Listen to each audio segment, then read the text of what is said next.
Hello everybody, welcome to another little of gaming news and all that good stuff. And as always, before I proceed, I also publish on Rumble and I'm in these socials here. So not much happening, but got some interesting things here. Sorry, NVIDIA 3060s and the RX 6600 are getting their price lowered. The 3060, the 8 gigabytes, 12 and Ti kind of lowered their prices around 10%. But still, it's only like between 15, around 15% lower than MSRP. 2 to 3 years after they launched, they only like this lower. It's not it's not good. I don't know if the same thing can be said with a thing with AMD. Some of them are a little bit higher than, for example, the 7900 XT.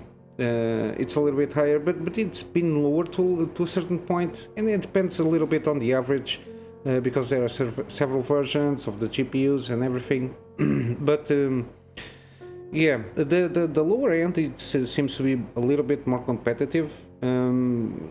The 60, for example, the 6600 XT, it's a very good GPU.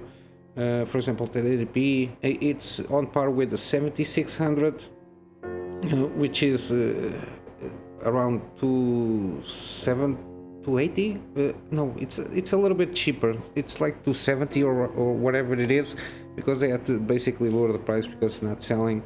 The same thing we can say, even the 6600 XT, it's almost on par with the 4060 Ti, give or take, almost, even though the better competition for the 4060 Ti, I think it's the 6700 XT, and I think, yeah, it's a little bit more cheaper, has more VRAM, yeah. The only thing is, between older and new generations, again, at the lower end of the bracket price, lower end, $400 is a lot of money for entry level.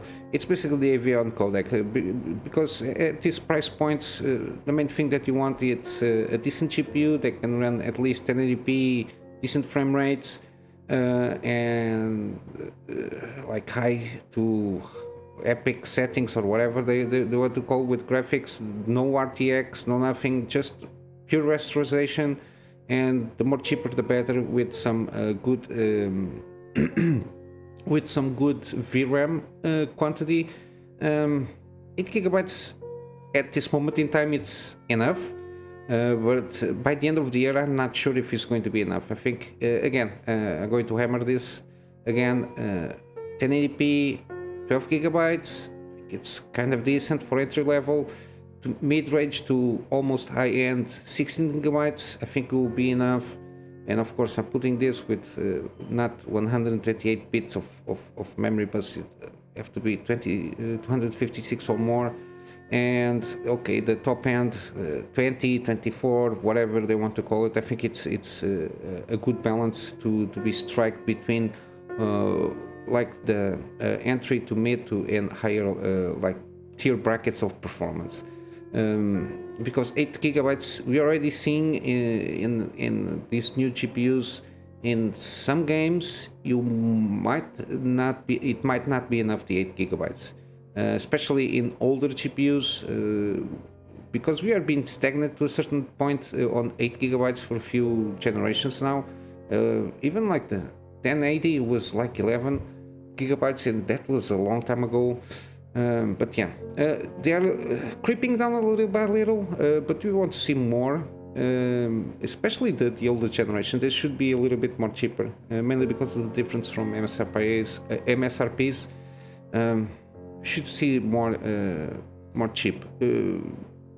But yeah, from GPUs, the around the 60s class or equivalent, they are kind of a little bit cheaper, but yeah, I don't know if the launch of some of this lowering of NVIDIA GPUs, it's in response from the upcoming launch of the 4060, because it's going to be a mess on the 4060 also, non-TI version, and then afterwards we got going to be a butcher of a launch on the 4060 Ti 12, 16 gigabytes. I don't know how many gigabytes they want to launch it, and going to charge you then $100 for that. But yeah, we'll see.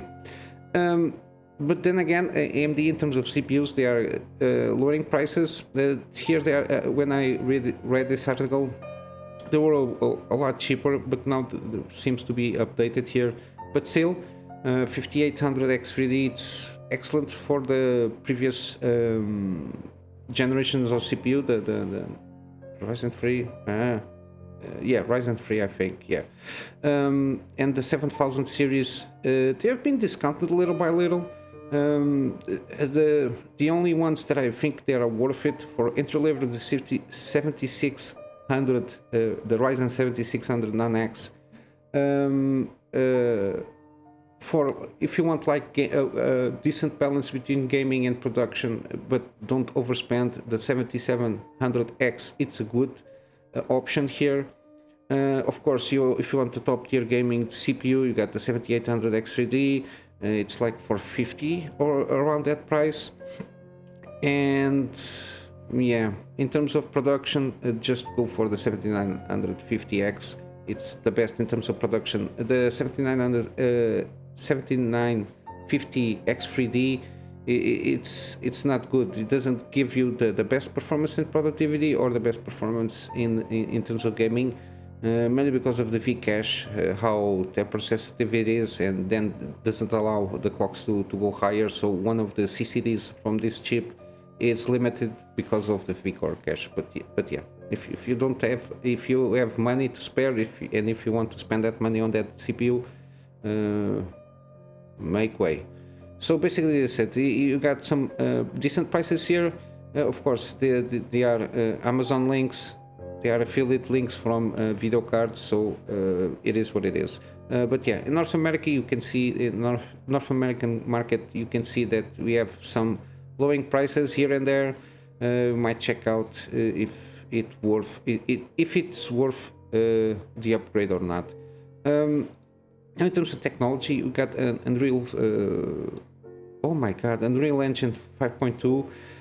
Standing Electric Dreams demo, the one with the, I think this one had the chip and everything, and then the procedural generation. Sorry, my brain is foggy.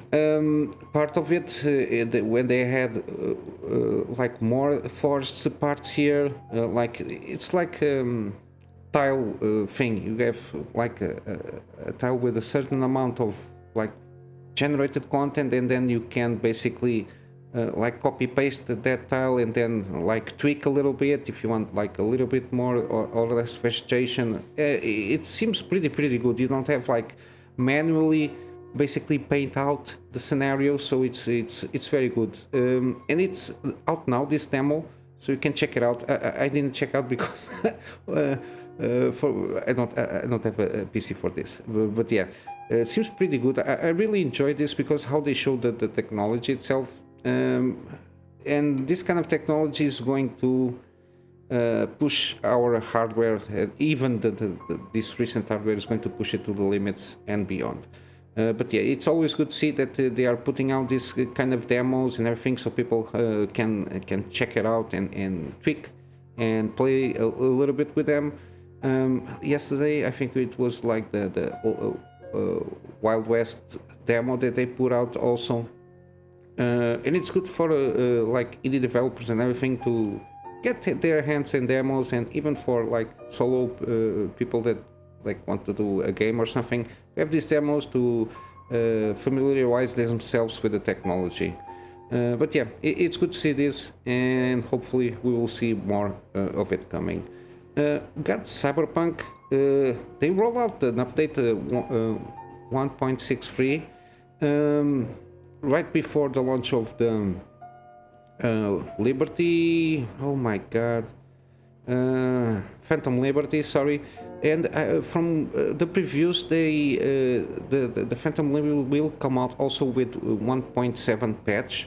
But they are basically they basically patching performance and everything. So basically a little bit focus on AMD CPUs, like the overhead on the CPUs here and the stuttering.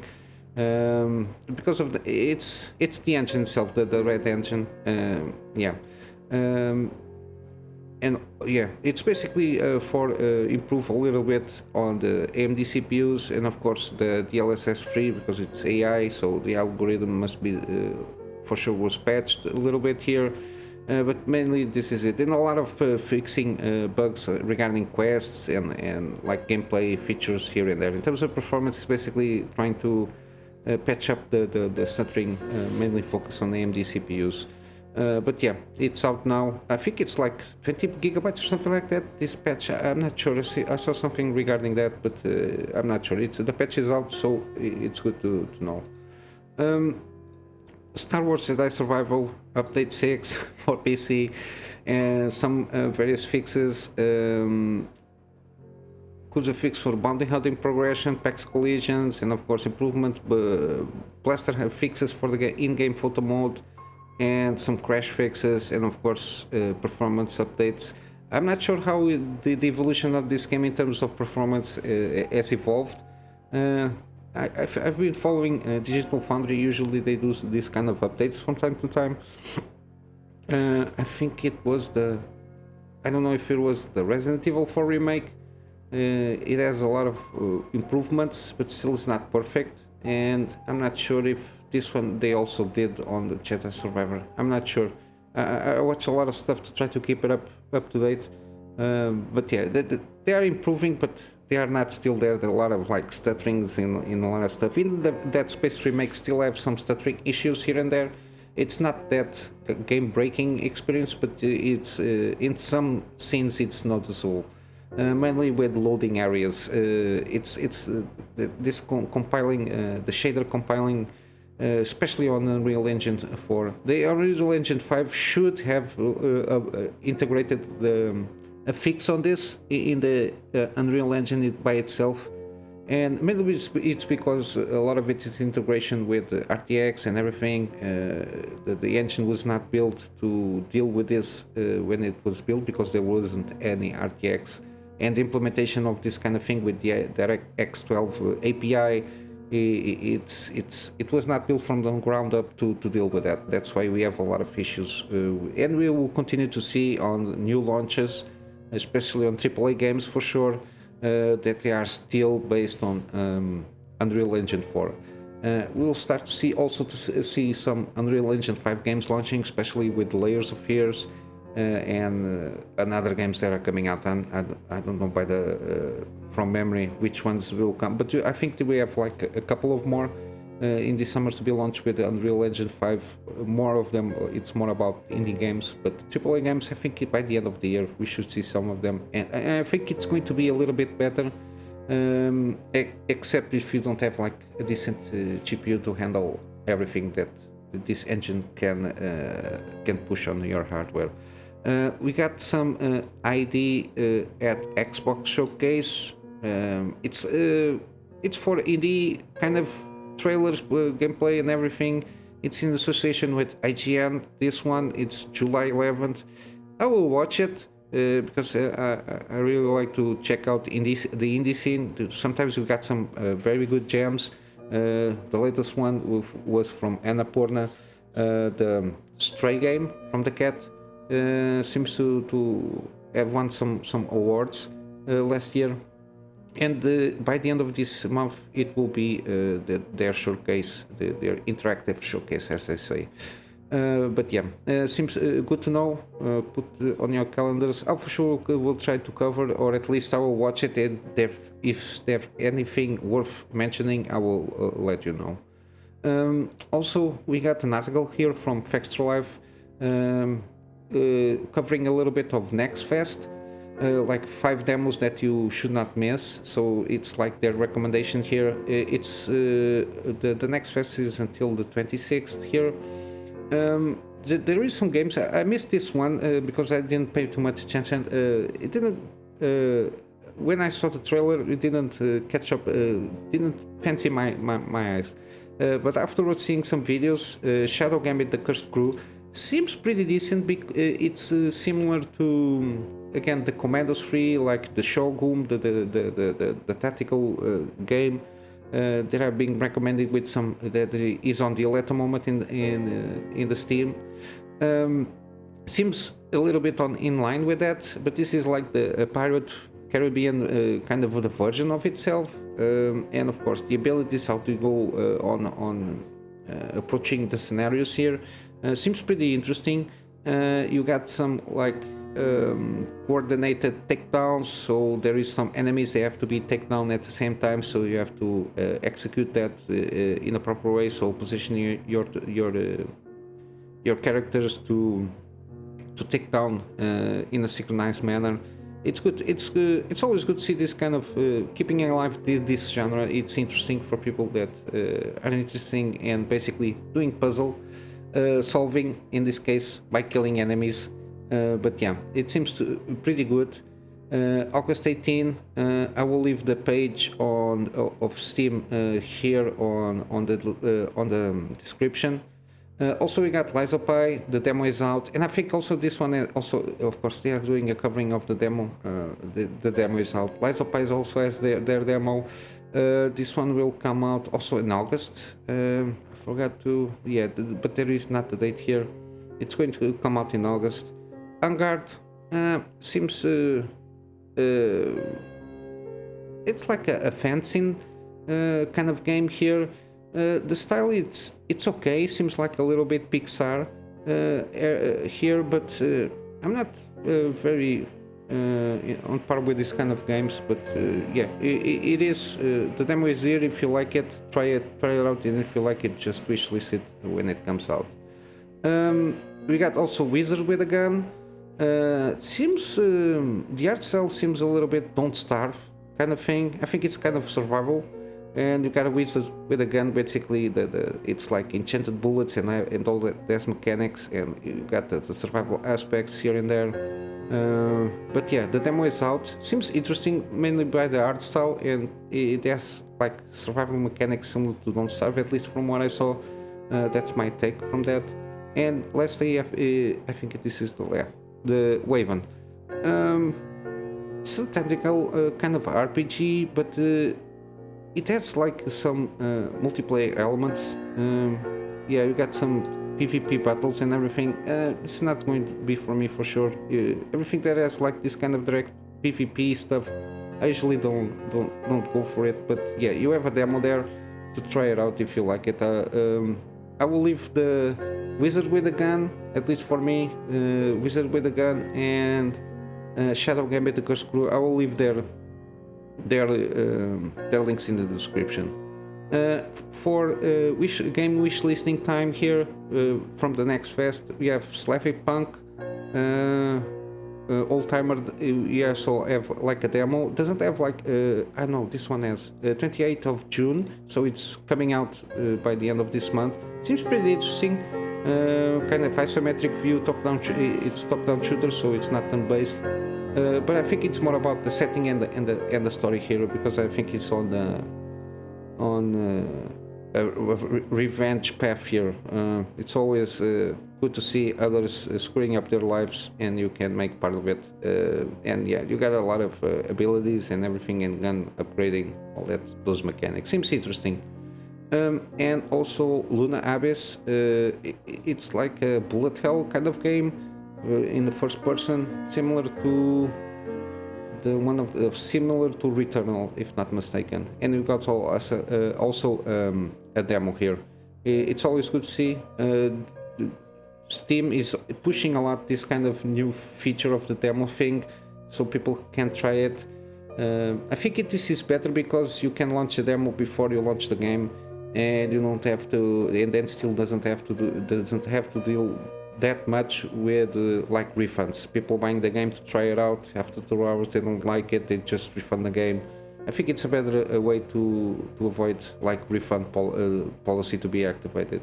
And lastly, we got some gaming deals. Not much here. We got Wartales, a very positive game, similar to Jagged Alliance, I think, kind of a game. So the combat is turn-based, it's open world, RPG in a medieval setting, and you got your squad to go around, do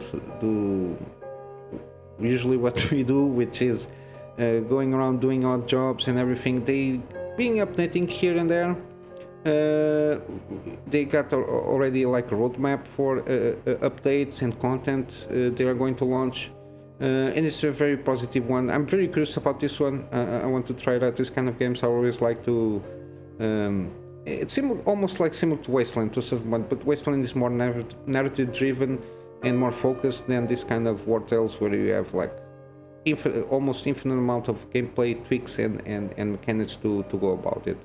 And lastly, we got Returnal, which is similar. The Luna Abyss is going to be, I think, similar to this in terms of gameplay of this kind of game from Returnal.